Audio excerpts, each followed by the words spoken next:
हरे कृष्णा। आप सभी का बहुत बहुत स्वागत है।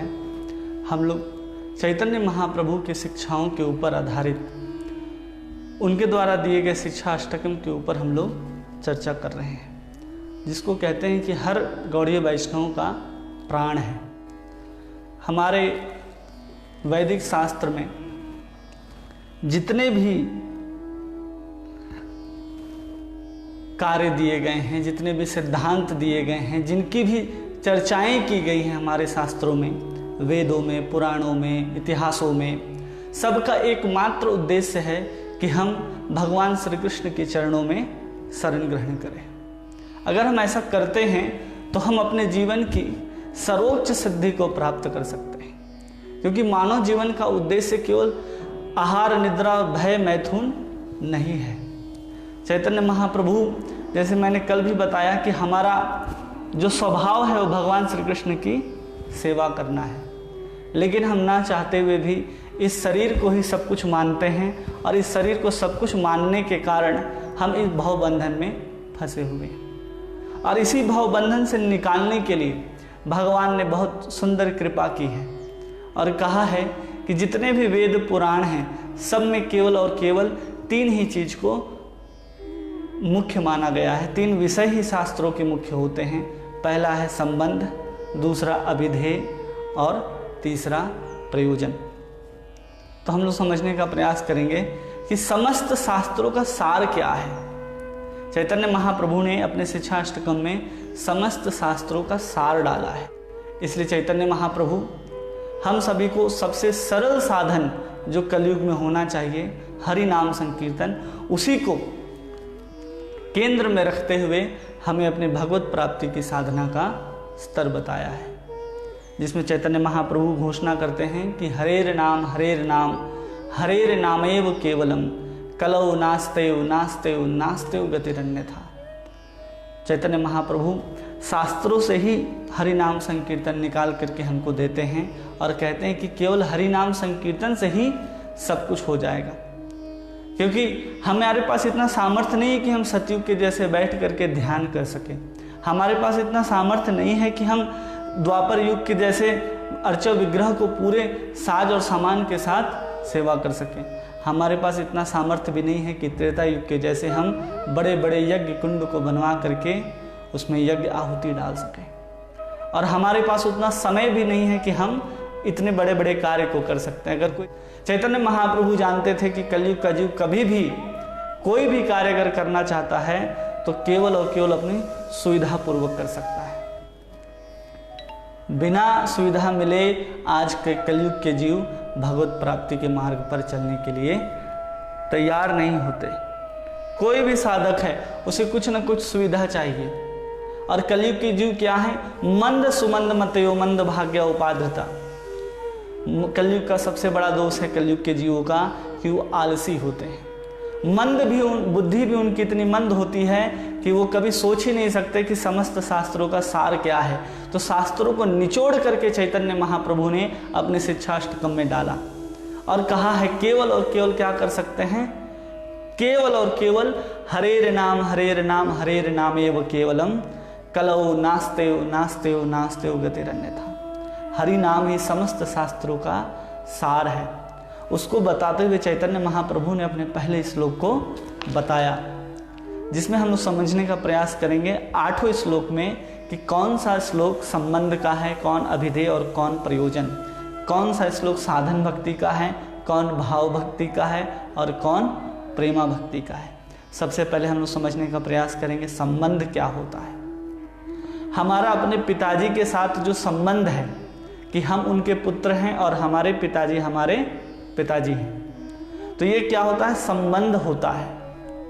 लेकिन जब हम संबंध को भूल जाते हैं कि ये व्यक्ति क्या है? हमारे पिता हैं, तो हम उस व्यक्ति को अपने पिता जैसा ट्रीट नहीं करते, उनके साथ पिता जैसा व्यवहार नहीं करते। लेकिन पिता जानते हैं कि ये पुत्र कौन है, ये लड़का जो इधर उधर घूम रहा है संसार में चारों तरफ, ये कौन है? ये हमारा बेटा है। लेकिन वो जो बेटा जो घूम रहा है संसार में, वो कभी सोचता ही नहीं कि जो ऊपर से हमको देखा जा रहा है, जो देख रहे हैं, वो हमारे पिताजी हैं। और उसी संबंध को याद दिलाने के लिए जितने भी वैदिक वाङ्मय हैं सब अवतार ग्रहण करके आते हैं और घोषणा करते हैं कि जीवेर स्वरूप है नितेर कृष्णदास। भगवान भगवद गीता में भी कहते हैं कि अहम माता पिता, भगवान कहते हैं कि मैं ही तुम्हारा माता और पिता हूँ। इसलिए हमें अपने संबंध को याद रखना चाहिए कि हम भगवान के ही सब कुछ हैं। हमारे भगवान के साथ 5 प्रकार का संबंध होता है। हम भगवान को अपने मालिक के रूप में मानते हैं, हम उनको अपने माता पिता के रूप में मान सकते हैं, हम अपने मित्र के रूप में मान सकते हैं, हम उनको अपने पुत्र के रूप में मान सकते हैं, हम उनको अपने पति के रूप में मान सकते हैं और हम उनको अपने प्रेमी के रूप में मान सकते हैं। ये 5 रसों में हम भगवान के साथ अपने संबंध को स्थापित कर सकते हैं। इसलिए हर भाव में देखिए, जितने भी वृंदावन के रहने वाले ग्वाल बाल हैं, ग्वाल बाल भगवान के सखा हैं, गोपियाँ भगवान की प्रेमी हैं, नंद बाबा यशोदा उनके पिता हैं, ऐसे अलग अलग रस में आस्वादन करते हैं। और उसी संबंध को बताने के लिए, जैसे एक पिता अपने पुत्र के साथ जो संबंध स्थापित करता है, केवल संबंध जानने से नहीं हो जाता। जैसे कि हम अगर जान गए कि फलाना व्यक्ति हमारा पिता है तो केवल ये संबंध ज्ञान हुआ, लेकिन उस संबंध को स्थापित करने के लिए, उस संबंध को जानने के लिए पुनः से हमें मेहनत करना पड़ेगा, प्रयास करना पड़ेगा, तब जाकर के कुछ हो सकता है, तब हम जाकर के पिता से मिल सकते हैं। नहीं तो एक सामान्य व्यक्ति की तरह हम अपने पिता से मिलेंगे, जैसे हर किसी से मिलते हैं वैसे ही हम अपने पिता से मिलते हैं। आज का संसार में जीव ऐसा ही भटक रहा है। भगवान उसके माता पिता हैं, उसको इस चीज़ का ज्ञान नहीं है। भगवान ही हमारे सर्वस्व हैं, इसका ज्ञान आज के जीवों को नहीं है। इसलिए संसार में जीव क्या करता है, अपने इस भौतिक शरीर को ही सब कुछ मानता है और इस शरीर से संबंधित जितने भी संबंध हैं उसको शाश्वत मानता है और जीता चला जाता है। और आखिरी में जब मौत उसको तमाचा मार करके ले जाती है, यमराज जबरदस्ती खींच कर ले जाता है, तब अफसोस करता है कि जितने भी रिश्ते नाते हैं सब मरघट तक ही आए। उसके बाद बेचारा हंस कूच करता है, अकेला उड़ता है फिर आत्मा। लेकिन हम आत्मा को जानते ही नहीं, केवल शरीर को जानते हैं और इस शरीर से संबंधित जितने भी संबंधी हैं उसी को अपना मानते हैं।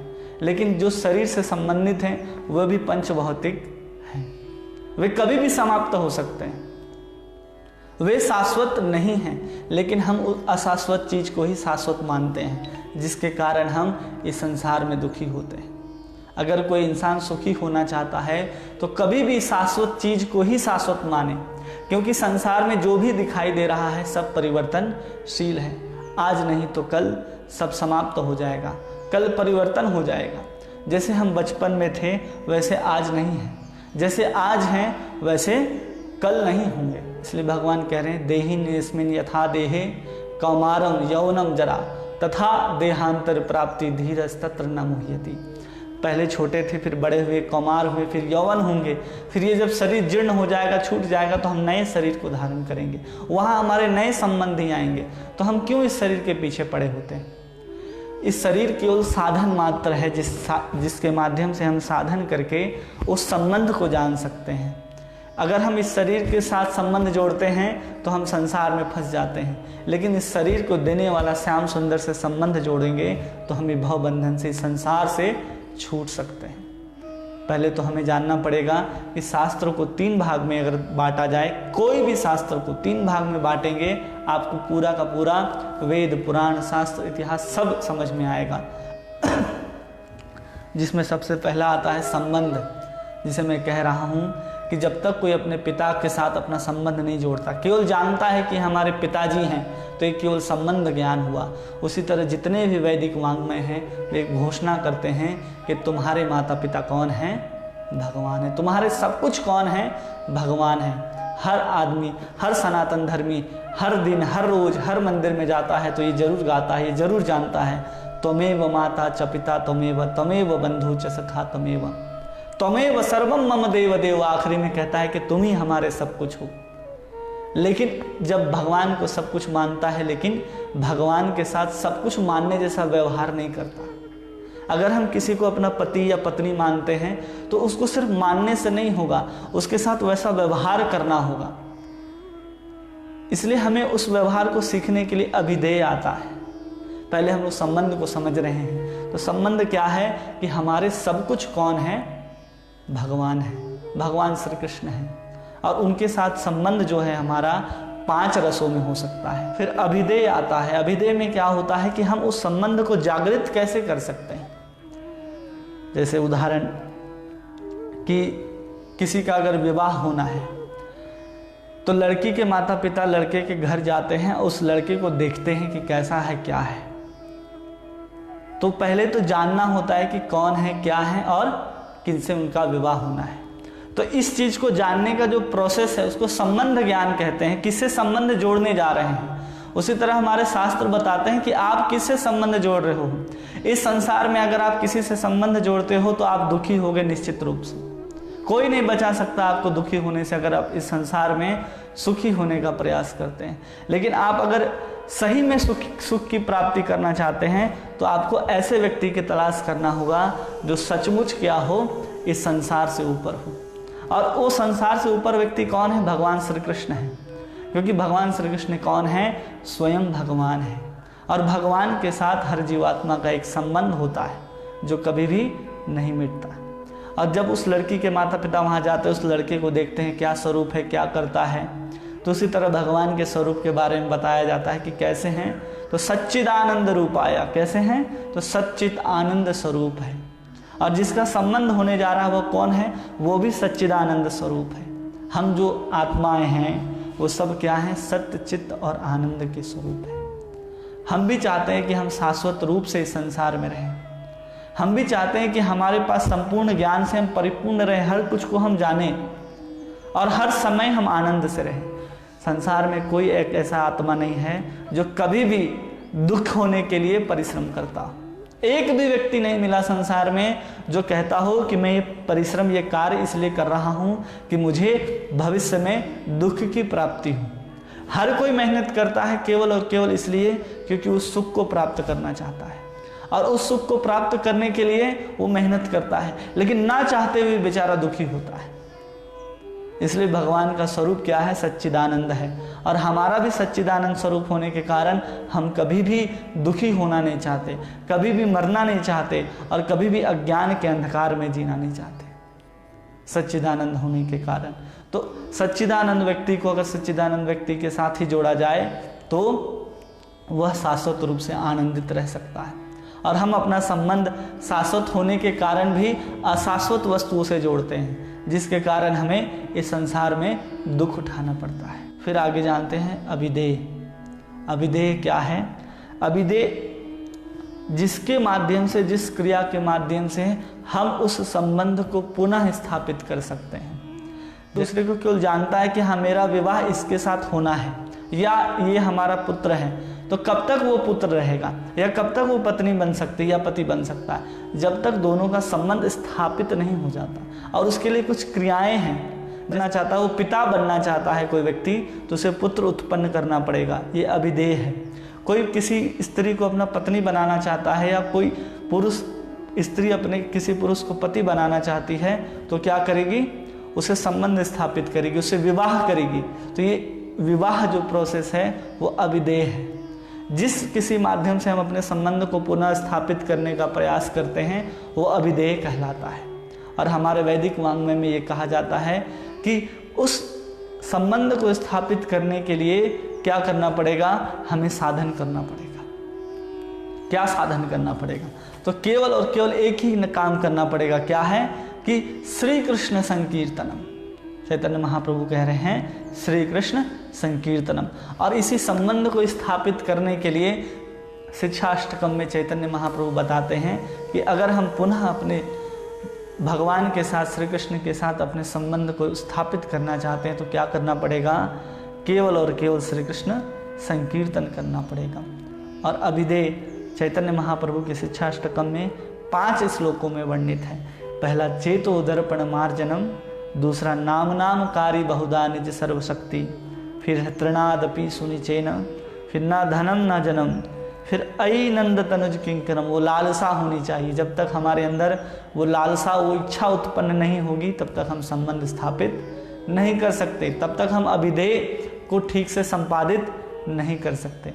जैसे कि किसी स्त्री और पुरुष का विवाह होता है तो विवाह जब तक ठीक से ना हो तब तक संभव नहीं है।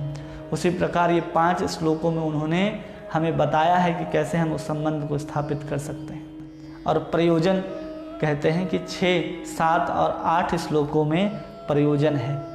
प्रयोजन क्या है? हर शास्त्र का यही प्रयोजन है कि हम उस प्रेम को प्राप्त कर लें जिसके साथ हम शाश्वत रूप से भगवान श्री कृष्ण के साथ रह सकते हैं। जब तक हम उस संबंध को स्थापित नहीं करते तब तक हम भगवान के साथ नहीं रह सकते। संबंध स्थापित करने का मतलब क्या होता है कि हम भगवान से एक साथ प्रेममयी सेवा के माध्यम से जुड़ जाएं, क्योंकि हम उनके ही अंश हैं। भगवान कह रहे हैं कि ममई वांसो जीवलोके जीव भूता सनातन।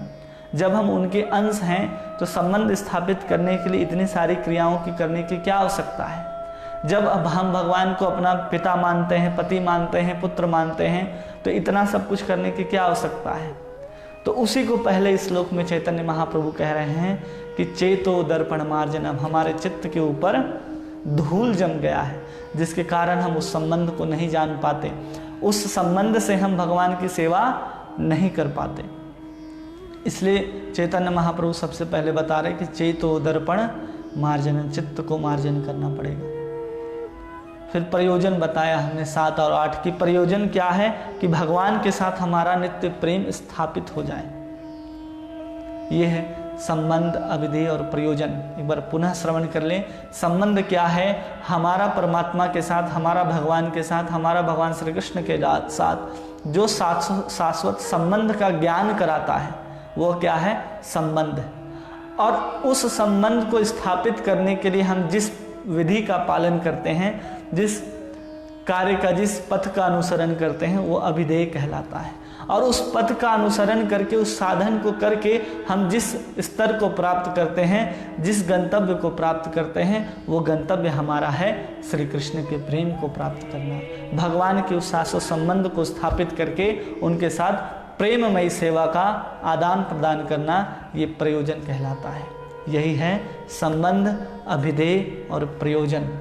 और इसी शिक्षाष्टकम में चैतन्य महाप्रभु ने साधन भक्ति, भाव भक्ति और प्रेम भक्ति को भी डाल दिया है। पहले साधन भक्ति क्या है? तो पहले से लेकर के 5वें श्लोक तक, मतलब चेतो दर्पण मार्जनम से लेकर के अयि नंद तनुज किंकरम तक जो श्लोक है शिक्षाष्टकम का, वो साधन भक्ति का वर्णन है। फिर भाव भक्ति का स्तर बताते हैं। 6ठा श्लोक नयनम गलदश्रुधारया और युगायितम निमिषेन, ये क्या है? भाव भक्ति के लक्षण हैं। और फिर 7 और 8 वो प्रेम भक्ति के लक्षण हैं जो हर किसी साधक में उत्पन्न होना चाहिए। चैतन्य महाप्रभु साधन से लेकर के प्रेम तक सब सोपानों का वर्णन करते हैं। साधन भक्ति क्या है? अपने इंद्रियों के माध्यम से, अपने समस्त इंद्रियों के माध्यम से हम जो भगवान की सेवा करते हैं वो साधन भक्ति कहलाता है। जैसे हम अपने हाथ के द्वारा भगवान का श्रृंगार करते हैं, हम अपने हाथों के द्वारा भगवान के मंदिर का मार्जन करते हैं, हम अपने नेत्रों के द्वारा भगवान का दर्शन करते हैं, अपने मुख के द्वारा हम भगवान।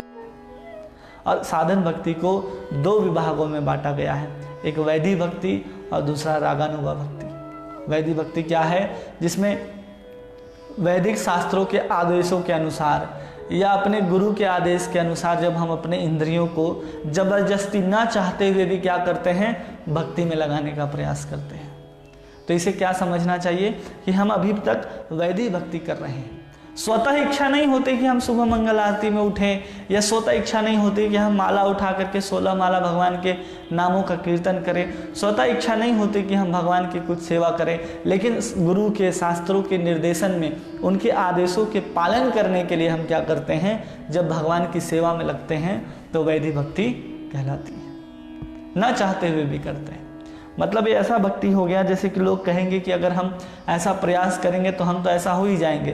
क्योंकि कोई भी जब प्रयास करता है भगवान को प्राप्त करने के लिए या कुछ भी करने के लिए, तो प्रयास से ही वो संभव हो जाता है। क्योंकि हम जैसा अभ्यास करते जाएंगे वैसे ही हम धीरे धीरे बनते जाएंगे। लेकिन अगर कोई कहता है कि आप भक्ति जबरदस्ती करा रहे हैं कृष्ण की, क्योंकि आप बोल रहे हैं कि साधन के द्वारा आपको भगवान को प्राप्त करना है, लेकिन ऐसा नहीं है। प्रभुपाद जी बहुत सुंदर उदाहरण देते हैं और कहते हैं कि जैसे एक छोटा सा बच्चा है, जब वो चलना नहीं जानता तो उसके माता पिता क्या करते हैं, दोनों हाथ को पकड़ के उस बच्चे को धीरे धीरे चलाना आरंभ करते हैं और कुछ समय के बाद वो सहज ही चलने लगता है। उसी तरह हमारा साधन भक्ति भी है कि हम चलना नहीं जानते लेकिन गुरु के निर्देशों में, शास्त्र के निर्देश में चलना सीख रहे हैं। ये हमारा अप्राकृतिक स्वभाव नहीं है कि हमारा प्राकृतिक स्वभाव है, लेकिन हम उसको भूलने के कारण हमें प्रयास करना पड़ता है।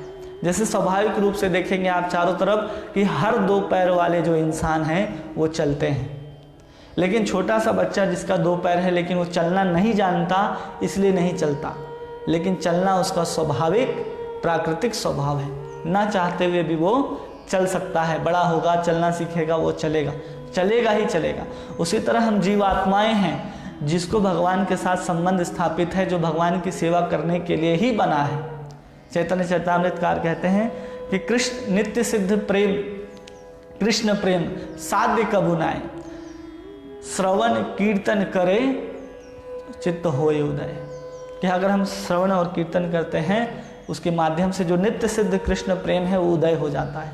उसी तरह जब हम साधन भक्ति करना आरंभ करते हैं, गुरु के निर्देशों में, शास्त्रों के निर्देश में जब हम प्रारंभ करते हैं साधन करना, भगवान कृष्ण के नाम को कीर्तन करना, ये सब आरंभ करते हैं, तो धीरे धीरे हम क्या करते हैं, चलना सीख जाते हैं। और ये साधन भक्ति क्या है, साधन भक्ति करते करते हम धीरे धीरे भाव के स्तर पर जा सकते हैं।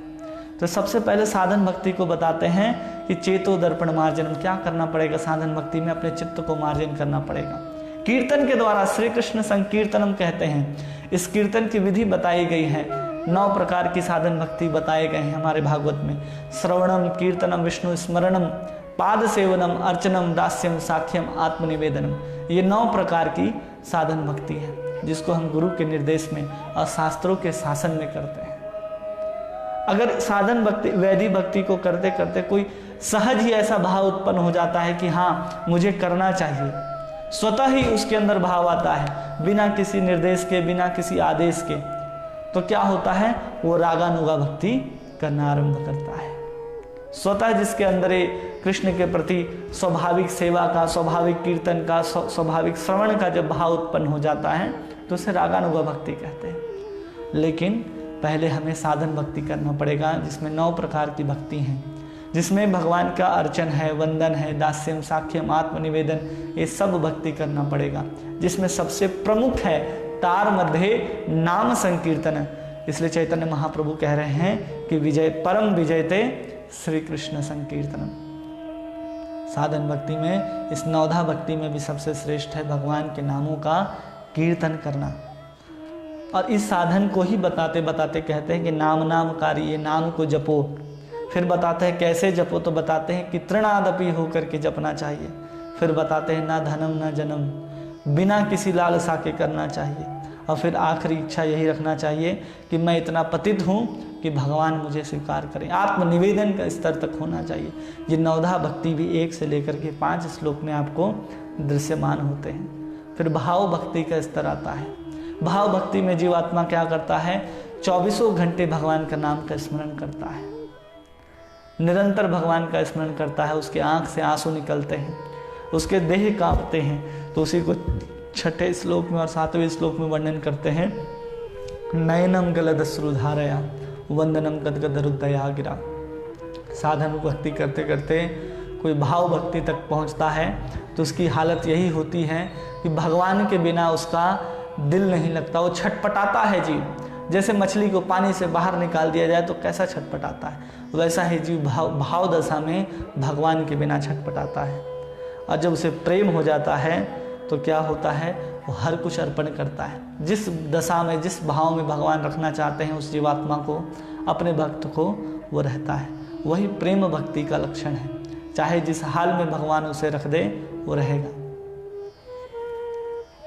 उसी को कह रहे हैं, आशिलस्य वा पादरथम पिनष्टु माम आदर्श नाम मर्भताम करो तुआ यथा तथा वा विदधातु लंपटो मत प्राण नाथस्तु सएव ना परम। हे भगवान, आप मुझे गाढ़ आलिंगन करे या मेरा अपमान करे, कोई फर्क नहीं पड़ता, क्योंकि हम सदैव आपके क्या रहेंगे, दास रहेंगे। मत प्राणाथस्तु, आप सदैव मेरे प्राणनाथ बने रहेंगे, ऐसा कहता है। जब प्रेम की दशा तक पहुंचता है। लेकिन हम अभी साधन, भाव और प्रेम तक बात करते हैं, लेकिन हम लोग अब शुरुआत से समझेंगे कि चेतो दर्पण मार्जनम से एक एक शब्द की व्याख्या करते हुए हम लोग समझेंगे कि क्या कह रहे हैं चैतन्य महाप्रभु। एक एक शब्द की व्याख्या आज हम लोगों ने समझा कि संबंध, अभिधेय और प्रयोजन, ये तीनों हमारे शिक्षाष्टकम में है। समस्त वैदिक वाङ्मय का जो सार है वो तीन ही भागों में बांटा गया है। संबंध है, अभिधेय है और प्रयोजन है। फिर क्या है, इस साधन भक्ति, प्रेम भक्ति और भाव भक्ति का भी वर्णन इसी शिक्षाष्टकम में है, जिसके माध्यम से हम भगवान की शुद्ध भक्ति कर सकते हैं। कल कह रहे थे कि भगवान के प्रेम को उत्पन्न करने का, भगवान से प्रेम करने का जो विज्ञान है वही है साधन भक्ति, भाव भक्ति, प्रेम भक्ति, जिसको बहुत सुंदर से श्री रूप गोस्वामी ने अपने भक्ति रसामृत सिंधु में वर्णित किया है। और उन सब के शास्त्रों को निचोड़ करके चैतन्य महाप्रभु क्या कर रहे हैं, अपने शिक्षाष्टकम में अपने हृदय के भावों को डाल करके अर्पण कर रहे हैं। तो हम लोग समझेंगे, कल हम लोग चैतन्य चरितामृत से पढ़ेंगे कि चैतन्य चरितामृत में अंत लीला में 20वें अध्याय में इस शिक्षाष्टकम का बहुत सुंदर वर्णन है। वहाँ से हम लोग पढ़ेंगे कि एक एक भाव के साथ कृष्णदास कविराज गोस्वामी वर्णन करते हैं कि एक एक श्लोक कहने के बाद क्या भाव दशा होती थी चैतन्य महाप्रभु की, और कैसे वो प्रेम के स्तर को समझाते हैं। इसलिए शिक्षाष्टकम हम सभी को याद होना चाहिए। तो एक बार हम लोग आज इस चैतन्य शिक्षाष्टकम को केवल पाठ करेंगे, और कल से हम लोग एक एक श्लोक के एक एक शब्द को ध्यानपूर्वक समझते हुए समझने का प्रयास करेंगे। बोलिए चैतन्य शिक्षाष्टकम की। चेतो दर्पण मार्जनम भव महादावाग्नि निर्वापणम श्रेय कैरव चंद्रिका वितरणम विद्यावधू जीवनम आनंदां बुद्धिवर्धनं प्रतिपदं पूर्णामृतास्वादनं सर्वात्मस्नपनं परं विजयते श्रीकृष्ण संकीर्तनं नाम कार्य बहुधा निज सर्वशक्ति तत्रार्पितः नियमित स्मरणेन कालः एतादृशी तव कृपा भगवन् ममापि दुर्दैवमिदृश्मिहाजनि नानुरागः तृणादपि सुनिचेन तरोरपि सहिष्णुना अमानिन मानदेन कीर्तनीय सदा हरि न धनं न जनं न सुन्दरीं कवितां वा जगदीश कामये मम जन्मनि जन्मनीश्वरे भवताद् भक्तिरहेतुकी त्वयि अयि नन्दतनुज किङ्करं पतितं मां विस्मे भवाम्बुधो कृपया तव पादपङ्कज स्थितधूलि सदृशं विचिन्तय नयनं गलदश्रुधारया वन्दनं गद्गदहृदया गिरा पुलकै निर्चितं वपु कदा तव नाम ग्रहणे भविष्यति युगायतं निमिषेण चक्षुषा प्रभावृषायतं शून्यायतं जगत् सर्वं गोविन्दविरहीनम् आशिलस्य वा पादरतां नष्टो माम् अदर्शनां मन्मतां करोतु वा यथा तथा वा विदधातु लम्पटो मत प्राणनाथस्तु स एव नापरम् हरे कृष्णा कृष्णा कृष्णा हरे हरे हरे राम राम राम हरे हरे। श्री चैतन्य महाप्रभु की शिक्षाष्टकम में एक एक चीज का वर्णन है, जिसे हम लोग धीरे धीरे समझने का प्रयास करेंगे। आप सभी का बहुत बहुत धन्यवाद। हरे कृष्णा।